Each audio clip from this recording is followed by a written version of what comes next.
One of the life challenges that we face is being lonely. Loneliness has been a growing epidemic, certainly within Western culture and perhaps in other parts of the world as well. With the advent of television and air conditioning, families began to move from being out on the front porch where they would talk and speak to their neighbors to being inside in the comfort of their homes.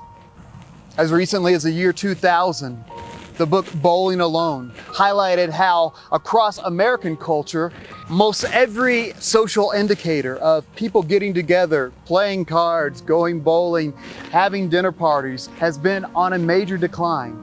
And the rise of social media has brought about many blessings into our lives, allowing us to connect with people around the world and across our country.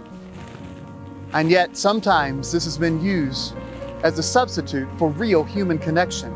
And today, of course, in the midst of a global, worldwide pandemic, loneliness has reached epic proportions.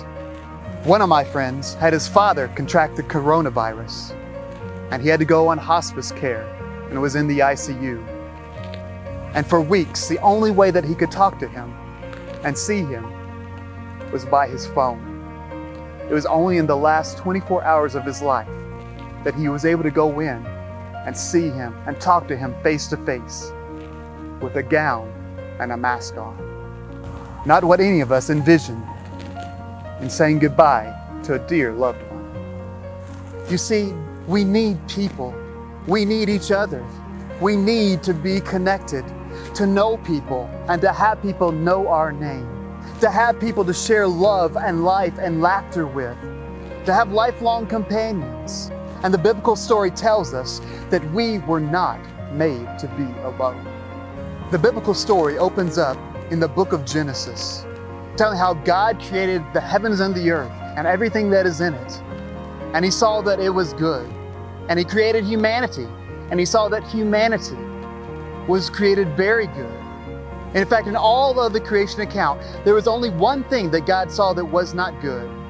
It says that God saw that it was not good for the man to be alone. Now God created Adam first, and he put him in the Garden of Eden, a beautiful place, and gave him meaningful work there in the garden. And he gave him the task of naming the animals. And animals are great. Dogs are a man's best friend. Birds are graceful.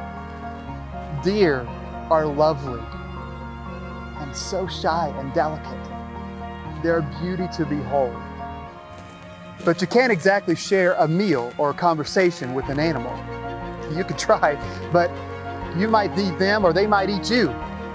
And I've never had a squirrel talk back to me or hold a very good conversation. Now, I'm not quite sure why God created Adam first, without Eve, who would become his companion. Perhaps it was to show him how desperately he needed someone else in his life. Someone that he could share his life with, that he could enjoy the presence of in this beautiful garden that God created. And so God created Eve out of one of the ribs, out of Adam's side. And when Adam saw Eve, he said, "Bone of my bones and flesh of my flesh." He was excited to see another person. It is a beautiful picture of Adam and Eve in the garden with God, walking and talking with him and with each other.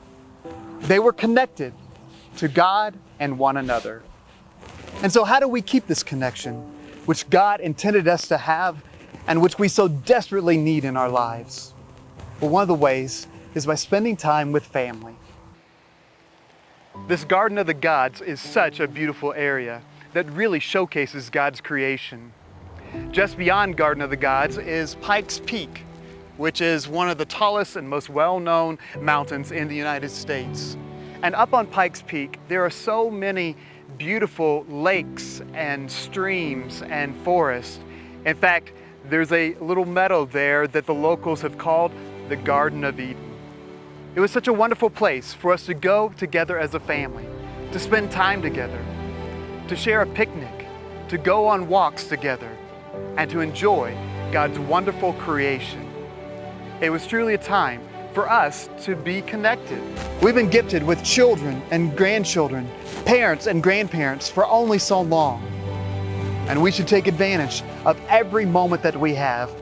God has also given us friendships, and friends help us through life as well. Sometimes when we are feeling lonely, we may think, well, I don't have any friends who really care about me, who are checking on me. But to have friends, we must show ourselves to be friendly. And so the best way to gain friends is to be a friend to someone. Social media is another great way to stay connected.